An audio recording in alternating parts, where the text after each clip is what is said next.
Hey everyone, welcome. It's me again, and tonight we have a great guest with us. And yeah, if you are free and available and you can see my notification on social media, LinkedIn, YouTube, or Facebook, please come in and join me anytime, all right? And we're gonna have a great time today. Great. Okay, so today you guys are in a great treat because I've invited a very successful entrepreneur among our midst, right? And really someone who we can really draw and learn from. Really a lot of things that can learn. Like even before we start this session, I started this session. She already shared with me so many things, really valuable. Yeah. So without further ado, I want to invite the one and only Elim to the show. Hello, Elim. Can Hi, you? Yes. can you hear me? Yes, can hear you loud and clear. Yeah. Hi, So, hi. well, yeah. Yes, So really very thank you for taking out your precious time, right? To be in my show, in my humble show, yeah. And there are really a lot of things take this. that I want to discuss with you, really. Yeah. Sure. Especially like you have been like in this marketplace for so many years, and I've seen you from afar, and I've been to your shop when I was very young. I don't know when was that, but yeah, those really bring back a lot of memories. Yeah, especially your 77th Street shop. Yeah, Thank you, thank you. Yeah, yeah.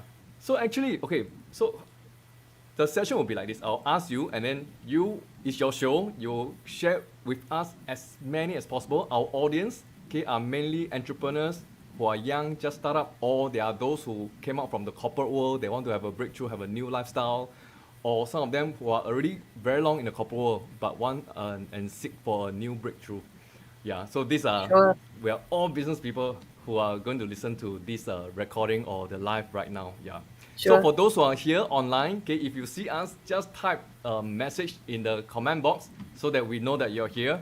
And if you have any questions, please do not hesitate to post it in the comment box. Yeah. So yes, I'm very excited really.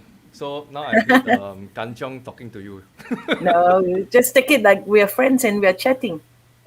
Yeah. So really, yeah. So I remember the last time, no, I mean when I was like in secondary school, okay, yeah, Claudine is here. Yeah. So Hey, hi. when I was in secondary school, I've already like, been very frequent to Far East Plaza. So that was the time that I saw 77th Street, and That's right. it's always very crowded at the time. If I'm not wrong, it should be around 1995 or 96. Oh, wow. Okay, Is that we started in 1987. okay? So Yeah, so am I getting the time 1988. right? Yeah, yeah, correct. Yeah. During that time, it was one of our peak time for Okay. 77th Street. Yes. So I was already your customer since a very long time ago. Wow. Thanks Yeah, for and being our shareholder. They always say your customers are your shareholder.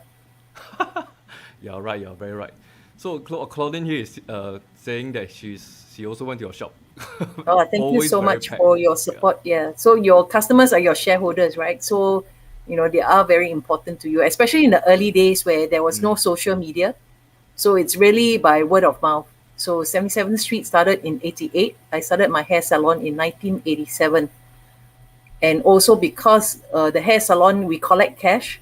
And with the cash, we are able then to use the cash to buy products and stocks for 77th Street because when you buy stocks and inventory you need to have cash, and then you buy in and then you wait to sell, so you really need the cash flow for when you sell products versus the hair salon. You collect cash all the time, right? After haircut, you collect cash all the time, so there was actually a cash flow that I could use, and then only through word of mouth customers will come, and customers will know you, and then people will recommend people to come and shop with you. So it's very important during those days. But today, a lot of marketing and is known by social media. But of course, with influencers is important. People will also share. Influencers will also share about your businesses. So that is another way of marketing today. So the marketing, I mean, in terms of marketing, is very different, right? So at that time when you started 77th Street, would you like really, how do you start from being a hairdresser? Because it's slightly different. One, of course, both are fashion, but would you running both at the same time before you move to full like retailing, or Yes, so I came back from London. I went to study in London. So I came back from London. I started my hairdressing first. And then a lot of people were asking me where I buy my clothes from, the kind of clothes I was wearing. They said, we want to buy it off you. And then I just sell it to them.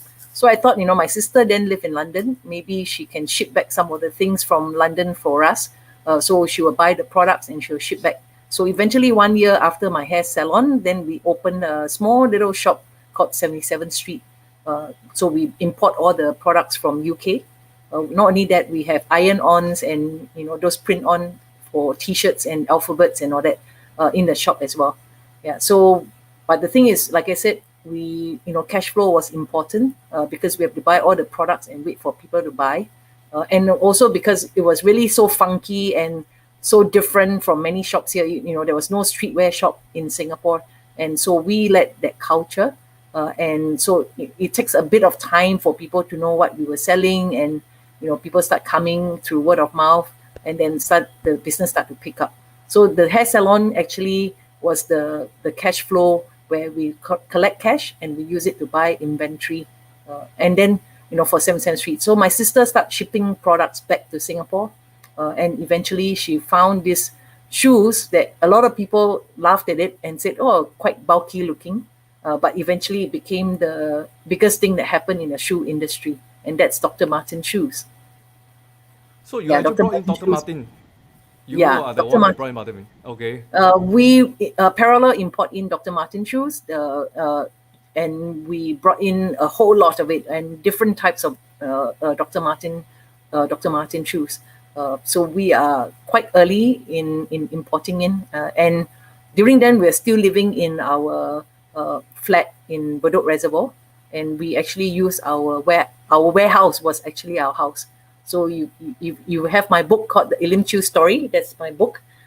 You will see that my kitchen, my hall, my bedrooms, my stairways, they were all just with shoes. And we were selling, people were buying wholesale from us, and we were actually selling shoes from the void deck. The whole container would come to Bedok Reservoir, and we'll sell that. And what happened was until HDB, somebody came to check on us, then they said, "Oh, you can't store and do all this from your house." So that's when we got a warehouse. And that was the time where business started to thrive. And that was when everybody knew about 77th Street. And so we started to move into the streetwear culture. Yeah, so we let that, for the last 28 years, the streetwear and fashion culture. And it's the best of times. Because of COVID, right? I must gladly say those days from 77th Street days was the best of its era. And many young people like yourself, and Claudine, right, have gone through that era. And I think those are the best unforgettable times. Yeah, man. Yes, that's Claudine right. is Thank saying you, that Claudine. Yeah. 77th Street was really a trendsetter for us back then. Yeah, man. I tell you, I have okay, my time is already Alienware. You know Oh, okay. Alienware, right? Yeah. Yeah. Yeah. So So my we have time. we have Alienware, we have Cross Colors, we have Fubu, we have if you name it, it's all through the era of all the different trends. So you even have the NBA, you have all the American football, you have all the different, then you have all the rock era, you have the iron-on era where you have In Excess, all the indies, clothings. Then you have iron-ons where you have the tiny tees, you remember. Then you have the buffalo shoes. So if you really name it, right, it has that really, really trend that kind of excite that young people, that brings, fashion and fun music to a whole new culture. And As you piercing speak, as well. We bought piercing, yeah. affordable piercing. Yeah. So like I said, we really let this whole fun culture and streetwear culture. Why streetwear? Streetwear, we always believe that you don't have to wear expensive brand to make you who you are, but you wear the brand. So you wear whatever it is to make you look good, to make you look the best. It doesn't have to be a big brand, but in its own combination, it gives you that confidence. It makes you feel proud of who you are, and you excel in who you are. And that is about streetwear. Well, really love what you just said. You wear it's not the You wear brand the that wear brand. you. Yeah, you Yeah, wear the brand. Wow, correct. that one is a really Yeah. really nice one. Yeah. So well, I mean, you just mentioned about cross color. Wow, that really brings me back my youth days. I have one Correct. Yeah. cross color. Wow, my mom scold me, because it's yellow. Yeah. It's a light Yes, yellow yes. kind of thing. Correct. Yeah. So Yeah. so actually, okay. Because I don't really follow through right in the news. Okay, but did you actually exit by selling 17th Street or not? Or Oh, I didn't sell Yeah. off. I think those days, it was not like a trend to sell off as well. But also because we saw the trend of e-commerce coming in, and then also we want to retire, and also we had a shopping mall in Beijing. At 2004, we started in Beijing. So when the lease came up for Beijing after 10 years, we thought maybe we could actually wanted to maintain two shops just to have fun with it. But because of rental issues where Forum, I think then I think they wanted to close for rental. Funan Center wanted to close for renovation. So they were going to shift all these shops into Bugis Junction, and then they wanted us to shift. But if we renovate a shop, it costs us maybe 500,000. So it would take us a long time to make back 500,000. So we said, might as well just keep the money and, let's call it a day. And then, we have done enough for 28 years. And so we decide to retire. Yeah. And then we decide to bring back, everything from China as well, from Beijing. We had the first shopping mall in Beijing. And then we decide to retire. And then things happen. We thought since we retire, we might as well invest in some businesses that can keep our staff, because we have all our senior management staff from 77th Street with us. So we thought, okay, why don't we just invest in some business? So somebody said, why don't you try the Korean barbecue?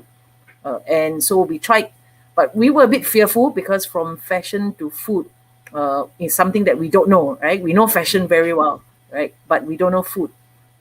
So we were a bit frightened. Then we tried to get a few kind of people to advise us, a few consultants, but they said the location we have, which is at SOTA, School of the Arts, is actually a school, and you don't have shopping crowds. So you just have people just walking past, going through transport, the MRT or the bus stops and things like that, and school. So probably starting over there may not succeed. So they said, good luck to you. Yeah, but we were so frightened. We were saying, oh, how? Like, so we said, okay, we have really, booked the place. We have already kind of started buying all the furnitures and everything, the exhaust and everything. Then let's just do our very best and let's go ahead.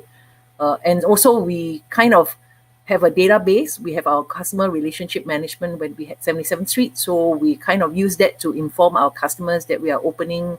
I'm Kim Korean Barbecue. And so why I'm Kim Korean Barbecue? Because we had a chef that helped us, and then we said, so what do you want? He said, oh, name it after me. Then we said, he said, I'm Kim. We said, okay, I'm Kim Korean Barbecue. Easy to remember. Half of Korean name Kim. So yeah, that's how we started. So we are a bit frightened, and then from the first day we started, the queue was until the end of the block, and that No, wait. us the confidence. Yeah. You started before you consult a consultant. Is that We did right? no. Along the way, we did consult some consultants, but they said location was wrong. That is the main thing. Yeah, but we said no choice because we already booked the place. We already, have already ordered all the stuff. So we just said, with our experience, let us put in our very best, right? And let's try it. And then, like I said, all the customers came, and I think customers really gave us the confidence to open. Now we have 6 outlets, and then we also now in April 1st this year we acquired One Sushi, which is a Japanese sushi place at Yishun Square, and that's how I must really say customers like yourself, usually the supporters that we have, like Claudine as well, give us the confidence to do things right beyond what we can do. Right, without the support of people, I think we can't achieve as much. Wow, you're really, really humble. You know, it's not just me, not just Claudine. We have Adrian here also. We Adrian, also hi have Adrian. Maya here. Yeah, all Maya, watching because I us. can't see Yeah. you. So unless you're, yes, hi, hi. Yeah, So there are viewers watching us while we talk. Yeah, so it's really like, you know, right now when I go to Sota, that area, right, it's full of that's food right. already. Full of food. I think Yes, you are also setting another trend. I think you are really like, to me, a trendsetter. A trendsetter. Right? Far East won't be like this, you know, won't be a fashion area if, I think if you're not there, right? Can I say that? well, I should at least say yes, because after Yes, we right? left, we can see, the Far East slowly going down, to today, we go is a very different space to what it was before. Yeah. So next time if you want to open something, please let me know. Then we'll open up another one just beside you. No, what today I think what we should do is we should collaborate, right? Oh yeah, man. I think Maybe. collaboration. I think in Mm, today's culture, it's called the people culture, the people's era as well. You have your industrial, era, and but today it's about people. So I think it's about gathering people and people plus people, right, equals a whole lot more than what you could do before. So it's a collaborative culture versus individual culture. I think so when we do business, it's just how do we collaborate together to create something more significant than what we can do alone. The power is in the strength of people. So it's like, can I say that there's a shift and a change in how people do business compared to like when you started? Yes, correct. So the people culture is where you can see, today if a good music, for example, Psy, right, Kim Gangnam Style, you can see within a few days, it has gone around the world and 1 billion people would have viewed it. But those days for music in our time, right? Madonna, for example, right? For Madonna's music to go one round around the world could take a few months before it comes to Singapore. Yeah, so or even gradually, of course, the time shortened. But when we first started, it takes about 6 months for any trend to come to Singapore. So we usually fly around the world in those days where we fly to London, US, and then eventually we go Korea, we go to Thailand. We went around the world, even Germany fair. We go and find all the shoes we can find. We really went around the world to find the best products because there was no online, right, for you to see what products are trendy. So we really fly around the world and we bring the products back to Singapore. But today you can sit at home and then click, click, click, and then buy, on all your Taobao or, AliExpress. A lot of people are just buying and then shipping in. But those days we don't. We really take flight. And also flying is very expensive and also take many hours to go around the world to look for products as well. So it was really tough work and very dangerous in the early days. That's true. So you see, as you speak, it's really like, let me put things together. Is that, you know, when like maybe 20 years, 30 years ago, when you want to get a set of business or get some goods to Singapore, right? You got to fly there and then make sure that the goods are, you know, in proper and all that. Okay, right now what we Correct. do is we go onto the internet. Okay, but it's like this. Previously you will spend a lot of money, right? You got to travel there and stuff, right? But right now the things is different. The challenge is different, okay? Because right now what happened is, everybody, anyone is able to just set up shop anytime by just Correct. at the comfort of your home. Yeah. So the Correct. kind of like cost and competition is different. So do you have any advice for the entrepreneurs today, who is facing such, you know, steep competition? I think it's really about branding and also if you compete on price, you will suffer at the end because when you price yourself lower and your profit is lower than everybody else, when you start to have business and you try to have infrastructure and bring in team of people, you find that you can't make enough profit to cover your overheads. So never compete on price if you can. You it depends on uh, what you do, right? So for products, I feel that you shouldn't go so low that when you want to expand your business and all that, you find that you don't have enough profit to cover your costs. But there's a new trend coming in, which is live selling. I'm involved. I'm advisor now for many startups, and also part of Seed Ventures, which young people can now come and pitch alternate Thursday called Ask a VC, where they can pitch for a fund to start up. So for example, I shared with you recently, we have Attenuate, a sound block, Marissa Tang, who started this design a sound block, because nowadays we work from home, so it's very noisy at home, or you work in a co-working space. So she designed a sound block where you can block out majority of the sound so that you can focus on what you do. So she came to pitch and ask a VC. We funded her, and not only we fund her, we actually back her up for purchase orders if she have, so that she can go on Kickstarter. So now she's on Kickstarter, and she have oversubscribed for the products that she's selling. There are more than, she wanted to sell a certain amount, but now it's tripled the amount that she's selling on Kickstarter. So these are things that we hope to do with startup. So then also live selling is coming up. So I'm advising Seller, SELLR, which they are creating a platform where they will have a whole list of products. So seller.live, I think you can, SELLR.live. You can actually go on the line and see what are the products they have. So now, for example, they have honey there. For you, if you have your following, David, you have your following, you can just take the honey and then you tell your fans, oh, this honey I'm selling, it's really good, it's really tasty. And then when people click pay and buy, the back end is all automated. So I'm advisor to IM Holdings, where we are able to automate everything. So click, buy, and sell. We deliver everything for you. So you're So saying all live you do seller, is live selling as in you Facebook. become the seller. You Okay. become the seller, Uh-huh. but we handle all your logistic. Okay. So Yeah, I will so- just need to sell, that's all.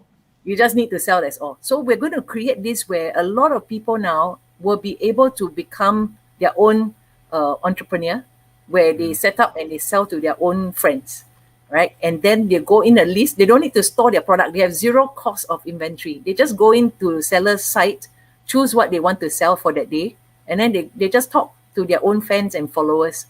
Then when you buy, click and buy, we help on the back end to pack and deliver for you. What's We the even link help again? you Is it SELLR.live? Is it? SELLR.live. .live. Okay, I just put the link over here, and if anybody is interested, they can, Yeah. get into the link itself. Okay. So that's what I nice. do is I help to collaborate with people. So now I find that this in Hong Kong, in Taiwan, in China is very huge for live selling. So it's not really in Singapore yet. So I feel that if we do this in the right way, many people are able to make an income currently because they can talk, but they have to pack themselves and deliver them, which is a lot of work for them. But now if we simplify and automate this whole back end for them, that they can just sell, I think they can become a great success. And so I'm also advising the logistic. So I call it the 360 logistic behind this whole idea. So I'm also helping a lot of entrepreneurs now who have products that are stuck in their warehouse all around the world, actually. We help them to import into Singapore. We help them to store in our warehouse. And when people click and buy, we help to deliver as well. So one of our marketplace is called Horeca, HORECA. You can check. HORECA. Horeca Marketplace. Okay. HORECA. Horeca Okay. Marketplace. You can see that all the products that you can see. And currently we're helping a Japanese group of people bringing in all the Japanese seafood. Yeah, can you see Horeca Marketplace? Yeah. So we're helping the Japanese people bring in all the Japanese seafood. So for people who love Japanese seafood, you can't go Japan now, but you can eat Japanese seafood, in your Wait, house. so this is you're helping them to sell. Okay. We're helping the you have- Japanese people. So remember, and these are companies that are already around. And then what we can do is to help people to import in products into Singapore. We will help them to store at our warehouse. And when we help them to list on all e-commerce sites as well. And when people click and buy, we help to deliver. Okay, so yeah, it's Oracle-marketplace.com. Yeah. Yeah. You click in, you can see all the Japanese seafood by Oishi. Yes.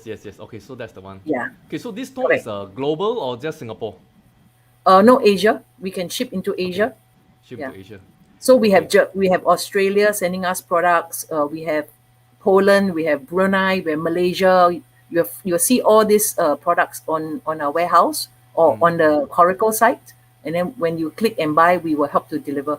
So what we are doing now is helping people whose products are stuck in their own country. We are helping them to enter the new market. Actually, there are a lot, especially in Malaysia. There are so many that trying to sell to Singapore. I think it's really a huge business opportunity right here. Yeah. Yeah, so you see Snug Food, which is a Penang sauce and all the different sauces, is actually on our site. So we help to Okay. bring Penang to you. Yeah, we help to bring Japan to you. We help to bring Australia to you. Yeah, so this is where we are doing. And we also help them into the region where we help them into Malaysia as well. Brunei has a lot of sauces, halal sauces with us. Yeah, so these are things that, we help a lot of startups and a lot of companies with during this time of COVID, right? Yeah. So it seems like wow, you really have got a lot of businesses. A lot of them. I mean, you have just like a few minutes. I don't know how many you have mentioned already. But you have been running. You have been building all these things, working all together. How do you manage them? How do you make sure that all these business work together and grow and make money, right? Okay, How do the you whole manage thing them? is I learn by doing it. So I always volunteer myself to help as many people as I can. Then along the way, actually, I learn the different businesses. I also, with my experience that I can, I help, whichever companies that come along or startups that come along. And then I find that along the way, I'm able to connect the dots. Remember, I said collaborative culture. 1+1+1 equals 5. You have the 11. multiplier effect. Multiplier. But Okay. if you do one on your own, you are just remaining as one. But now you have 1+1+1, 3 people gathered together becomes 5. Because your multiplier value, you talk about adding value, right? Once you add value to it, you multiple maybe by 5 times. Yeah. Value Yeah. creation. So value creation. So these are very important creation. So when seller wanted to create the platform for live selling, but their biggest headache is actually logistic. So I merge between the logistic and the seller front end and back end together. They can multiply value, right? And then now yourself, you are a seller. You'll find that I just need to talk and sell. I don't need to worry about my back end because my expertise is speaking, but my expertise is not, in delivery and operations. So we take your headache away. So you become the seller. But the platform also helps businesses. So if I'm now doing honey, or for example, I'm doing my Korean barbecue sauce and my kimchi, I can now place it in seller as well, so that people can choose to sell my products. This sounds like our very familiar delivery platform. Just that, Yeah. No, delivery platform, but platform doesn't store, pack, and deliver for you. okay, but Yeah. you do. So we do all the storing, the packing, and we do all the delivery and making sure that the payment comes through. Okay, that's very important. Yeah. Yeah. Wow.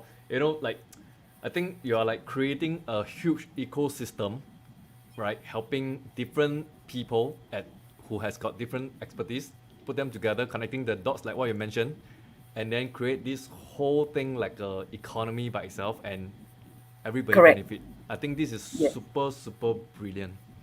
Well, Wow. like you join us for our Ask a VC every Thursday, 8 p.m. You can also give the link, Ask a VC. You can join us on Telegram. It's Seed Ventures. And we actually let young people or people to pitch for their startup every alternate Thursday. So you can join us because then and then from 8 to 10, you join us and hear other people pitch. But after 10 p.m., a lot of people stay back to actually want to learn till 1 a.m., right? Wow. They will ask questions like, how do you, what is valuation? What is shareholders, right? How do you start a company? Recently, they asked what is between private limited or sole proprietor, right? You have to know all this before you start your business. So we actually add value by, sharing and letting people ask questions after the pitch. But we also, Seed Ventures also is involved in a few other businesses where, like you said, the ecosystem. So if you need data security after a startup, we actually could help you with that. you need accounting, and we can help you with that. And now we are also having an insurance where startup founders, we actually, if you are invested, your investor will want you to be insured for key man, so that if anything happens to you, there's a fund that is paid where the business can continue running, where they can employ, or at least the investor will get back their money. Right. So like I said, recently with the Kickstarter, we also help, we have Nissan who specializes on helping people, how to put their products on Kickstarter. And then, you have to pitch again at Ask a VC. So you can see that we create this whole system so that when you come in, we help you to create, add value to what your startup. We even help financing with your startups. And then when you have traction, we can even help you to raise funds up to $500,000. Okay, you just mentioned this word traction, which is one of the questions that I really want to ask you. People who I talk to who knows you, every one of them will talk about this word traction. So can you share with us exactly what is this? Can you give us an even deeper definition? Is it just as simple as having demand in the market? Yes, traction and demand.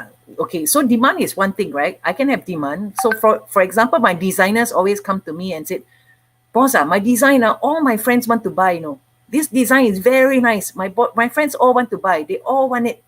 I say, well, very good. That's demand, right? But the next thing is I ask them, okay, ask your friend to place order, put money, $25 for the t-shirt. Suddenly they have only 3 orders. All their other 47 friends disappeared, right? Only 3 orders out of 50 people. So demand can be created. He said, well, I have my friends all want to buy. The minute you put a value to the price, would they pay for it? Once they will pay for it, means there is traction. Okay. So means right? once somebody wants to pay or put a value to it and they can accept it, then that's where traction comes in. Okay, so for example, David, now you do this session online free. Okay, well, you got demand, no? You have one session, you turn on 10,000 people come in and watch us. Okay, wow, very good. I have traction, right?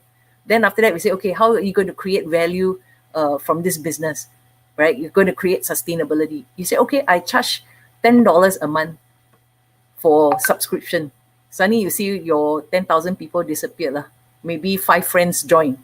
That is your traction, right? And then 5 friends, you only have $50 a month. $50 a month cannot sustain you. But the thing is, if you have traction, is you have 10,000 people viewing us. When you said pay $10 a month, suddenly all of them paid $10 to subscribe every month. You already have 1 year of income, right? Times 10,000. Then you straight away know that there's demand. Then your investor will say, wow, if I can help you and I invest in you, and maybe you have 1 million people coming in, we just need to charge $1. We have $1 million. So there's traction, there's demand traction, and there is also sustainable income. So right? And then of course, if you can, then you can say, what's your cost of running? Then if you can show the profit. So 1 million people come in, subscribe, pay you $1, and then you have profit. Let's say you said every year I have $500,000 profit. Straight away you will have people who says, I will come in and invest in your company. Wow, I tell you, this is something that really a lot of entrepreneurs want to understand and know, okay? Because, I mean, I see so many products that are out there, a lot of interest gained, but in the end, you are right. When it comes to paying, that's really something else. That's really something else. Yes, correct. Yeah, so like I said, the attenuate, the sound block. So we really test it, right? So when we go onto Kickstarter, because she can say, oh, everybody needs it, right? But can you imagine she go on it and there's only 5 buyers. But now, she put an amount that she wanted to sell, but now she tripled that amount. So which means that there is traction and people pay for it. And there's a need for that. Right? Yeah, and just now when I went fishing, a friend came down and said, hey, that product I bought online, I bought on Kickstarter, right? So there are people who wants it. So it's important, right? So from here, then we will know how many she sells, and then the minute if it's good, then we will be able to find funders to fund it for even more designs, maybe more colors. For scalability, okay. Yep. Okay. I think we get it. Entrepreneurs get it. What exactly is traction? You guys better get it. If not, you won't get any funders. Okay, so what we are running out of time. Actually, we are over time already. But I really want to ask you this question. Okay, so of all the business, right? I mean, we all know as businesses there will always be success and there will also be failures, right? Can you share with us one failure, that you are comfortable to share, of course, that really helped you to, build yourself or learn or turn around or things like that, in your journey? Well, we have failures all the time. There's, if you want to come into being entrepreneurs, and you don't have failure all the time, then don't join us. Don't be an entrepreneur. Go work for people, because then the headache and problem is not yours, right? We always have a problem and headache, but it's how we find a solution to solve it. And also, we have good people that is able to come together with you to think through and solve issues every time. So then buy my book. So you're It's in interested, your book, buy okay? my book. It's in your book. Okay, yeah. So But can give us a summary or not? Quick one. summary of one failure is, I think that was my ultimate one, where that's why we also decide to retire. And also, I'm going to put it up because I did a TEDx and SIT, and I talk about letting go. And so, just at the part of before 77th Street retire, we actually wanted to build a Asia fashion city. So to bring in Asia's fashion to come to Singapore, and then we sell to the world. So we actually proceed and we plan for it, and we have 2 years of working on the biggest project. And when we were working on it, a lot of people said, wow, you will not get this project going on the ground, because it's a huge concept and idea and a big land. But the thing is, I decided to go ahead with my team. We have a very, very good team. And then we went in with a partner. And so when we went ahead with it, I managed to get the project. So the success came. But when the success came, there was already some disagreement between the partnership. And the same time I had the project, I lost it at the same time. And I really wanted to fight for the project, and really go to court or whatever. And it was really, really very tiring. I think for those who actually have been through, problems and issues, this really take away your soul. Trying to go to court or trying to fight for it. And every time the lawyer letters come, you really get into worry, and I really was very stuck on it. Until my mom looked at me one day and said, do you really need the money? Because this project, by the consultants, they said it's actually worth 300 million. So until my mom came to me and said, do you really need this project? My mom said, I don't need the money. I can live simple life. We can live a simple life. We don't need it. So she said, do you need it? I said, no, I don't think I need it too. She said, then let it go. Let it go. Don't pursue it anymore.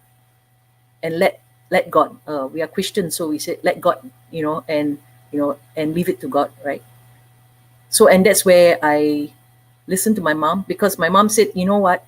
I'm losing you as my daughter, and you are losing your soul. I'd rather have my daughter back. And so with that, we decided to let it go, and to move on. So it was painful, I must say, yeah, but eventually during my book launch 1 year later from that, during my book launch, I think God kind of spoke to me in the revelation of the book, where he revealed that with this project that I wanted to do, I signed 30 years of my life to the project. 30 years. So when I did my book was 50 years, I will have to work till 80 years. Wow. But God says, when you let go of this project, I'm returning you 30 years of your life. That's Which really is more important, 300 million or 30 years of your life? So if 30 years of your life is more important, then what will you do for me? So my next aim for the next 30 years is to build 1 million change makers, to help 1 million change makers like yourself. And then from 1 million change makers, we will impact 1 billion lives. So my wow. love is really to help as many social enterprises or as many startups or businesses to do good and to do well. So in their business, whether it's social enterprise or whether it's social entrepreneur, in their business model, the whole business model consists of business and also impacting life at the same time. And so if I can reach out to 1 million people, and this 1 million people will reach out to 1 billion lives. And that is my 30 years from that day on. So God And has written me 30 years of my life. amazing, this is really amazing. So how long already? I mean, how many years since you launched this book? I mean, Uh, you well, know. uh, should be, well, I should never count. Should be 5 years. Okay, but I Yeah. really look forward for this 1 million. Yeah. So Mm. so one person that has really hit a lot of numbers for me is Nick Vujicic, my Okay. friend without arms and Mm. legs. I think he's been impacting lives. So I've been helping him since he was an unknown person without arms and legs. Life without limits when he first started, and today he's impacting millions of life. Right. So he's one example. I'm also hoping that David, yourself, and all of you listening in, right? All of you will, when you want to do something, you can actually start to do something where you can impact lives as you go and be a change maker, not just for yourself, but for others as well. And that's why you will then live driven with purpose, right? Life. And, so that your destiny will be even greater than where you are today. Yes, and this is actually the title of our today's session, a purpose-driven life, Yeah. right? Yeah. Driven by purpose. Yeah. Yes, driven by Destined for purpose, change. Yeah. destined for change. Wow, this Yeah. this title is came out from the Elim one. Yeah. Wow, It's my book. Yeah. It's also my oh, it's book. your So I hope, okay. yeah. Okay, So I I hope need that, to put your link of the book in. I'll put all these links there. Those links that you have mentioned later. yeah. So no, for the book, if you want, then you probably have a physical copy. So you maybe let David know, and then maybe I can sign the copies. It's $25 per copy, and then we will continue to use it to impact more people. Is this book in Amazon or can it be No, ordered? Okay. no. I bought all of it. Okay, okay, okay, Most of okay. whatever is left, so that I can really uh, pass it to change makers, especially not just in Singapore, especially during this time where we are raising many social entrepreneurs around the world. Because I think during this time of COVID, I think around the world, the poor gets poorer, the rich get richer. So if we can actually get a business model where the rich can invest so that we are able to help and, through social entrepreneurship to reach out to the poor and turn their life around, giving them value and dignity for their life. I think there's many things we can do together. So I hope that the book will be able to, help many people to think how they can help people Wow, wow, and to wow. start a social enterprise to help people. Yeah, Maya is here saying that wow, awesome, so inspiring, Elim. Thank you so much. Yeah, Yeah. and she Yeah. But also just said, don't listen and then you go away and forget, okay? So in everything else that you forget, I have this thing called 15 minutes change. 15 minutes change. So in China, when I went to share with them, they said, oh, 15分钟改变世界. 15 minutes change. So if you can't impact, you think that everything else is too big for you, you can always take 15 minutes a day or 15 minutes a week or 15 minutes a month, 15 minutes a year. Just looking at people around you. So like now, if you know that somebody needs food, just buy food for them, right? It takes 15 minutes for you to, go to a bus terminal, whatever, and you see somebody in need, just turn around and maybe give them food or give them tissue papers that they need. 15 minutes, put a smile on people's face, and that's where you can change your life in 15 minutes. So you don't have or somebody around you who needs tuition, right? If you can give tuition, you can even help with their subjects. Friends, relative, people, neighbors. There are many things you can do in 15 minutes. Change, right? Just spend 15 minutes of your time. And that will create significant change in that person because you impact that person's life. And you never know when somebody will give you that 15 minutes when you need it most. That's very true. Very, very true. Yeah. So that's why you are really into this social entrepreneurship, right? And you're really big on it. Okay. So, Yeah, this is, like I said, it's my new mission for 30 years. So, yeah, 1 million lives, 1 million change makers. So if you're a change maker, put up your hand and say, yes, I'm the one. And then you see how you can really create change and then to impact 1 billion lives. wow, wow, wow. Okay, okay. Very exciting. So, Elim, really, you have been really generous with your time and your sharing so many valuable things that you have, that even I've learned, and I believe that the audience have learned as well. So, guys, if you have learned anything, okay, please key in the comment. Thank you so much. Claudine is saying here, thank you, Elim, for inspiration Thank you session so with much. David and organizing this. Yeah. Right. So, before we end, okay, we have all these founders and entrepreneurs listening to you. I would like to ask, okay, if you have like a quick 3 pieces of advice for them, what would it be? Just quick 3 pieces of advice. Well, everything you want to do is always about setting your purpose. I think your purpose is important. Of course, you can write down, why or what you do and your purpose for what you do. And it is very important because without purpose, so for example, you ask for, you want to be successful and make some money, right? But your purpose is, if you don't have a purpose, when money comes to you, the money will change you. Money actually bring the most vices to people. You always read about it where, when money comes for successful, let's say singing group, right? The minute money and success come, you see the group split because they will quarrel or they'll go into vices, they go into drugs, they go into, and all kinds of things, right? And so if you don't have a pure purpose and what we also call core value. So for me, I am the funnel of money where money comes to us and we can impact lives with the money, right?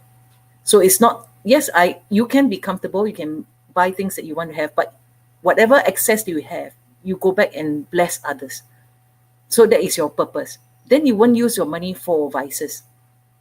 So you must have your purpose. Second thing is, everything you want to do, always take action, right? A lot of people want to do things, but they only talk, but they never take action. For me, is I take action by volunteering. Actually, I get my most opportunities from volunteering. That's why I'm always, out there volunteering in grassroots, volunteering in non-profit, volunteering in everything that I do, because I get the most experience. But not only that I volunteer, actually I get a lot of return of, connections and blessings from volunteering,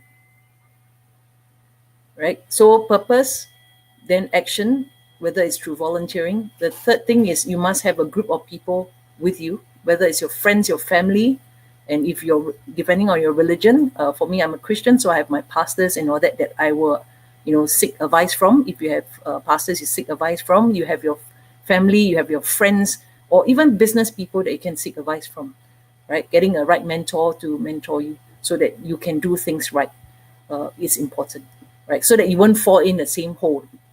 That's why Ask a VC, where every Thursday where we meet together, is to help people so that they don't fall in that same hole again, right? And so we are there for you. So it's important for that. Wow, wow, wow. Such a great session. Guys, if you find that, what Elim have shared have blessed you, have inspired you or whatsoever, please share this video to as many people, whoever that you think that they will, be benefited through it. All right. Okay, so we have come to the end of this session. Okay, Ming Yao over here says that thank you, Elim, very inspiring. Thank you very much. So you are really inspiring people, even through this session here virtually. I don't know who are they here. Yeah, but guys, please, okay, if you can, please share this to as many people or whoever that you think that will benefit through. Yeah. So we have come to the end. Two more points, a quick one. Oh. Yeah, one is 10,000 hours. Okay, so sorry, if you can read up Malcolm Gladwell, 10,000 hours is important. So 10,000 hours is 8 hours practice every day for 4 years, right? So if you, whatever you want to do, you spend time doing it, And when you spend 8 hours a day doing it for 4 years, you'll be like Olympics, right? Where you can compete with the best of the best. Okay. But if you're lazy, you say, I only want to spend 4 hours a day, which means it take 8 years to achieve it. So you want to be a singer, you want to be a photographer, you want to be a speaker, like what David is doing. You just have to spend, 8 hours a day doing it. And by the time of, 4 years, you will be at the top. So that's a 10,000 hours principle, right? And so that's important. Second one is, I think, David, we heard this. John Wallington, you remember the Thai cave incident where John Wallington is a British diver that saved the 12 boys Okay. and the coach, Yep. right? And John Wallington said he dived for years, which is his passion, right? He said, I dived with passion for years. But the day where he rescued the boys from the Thai cave incident, he said, I dived for years, but the last 2 weeks, I found my purpose for diving.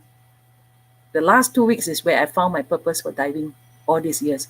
So when you need the experience, so when he dived for experience, right?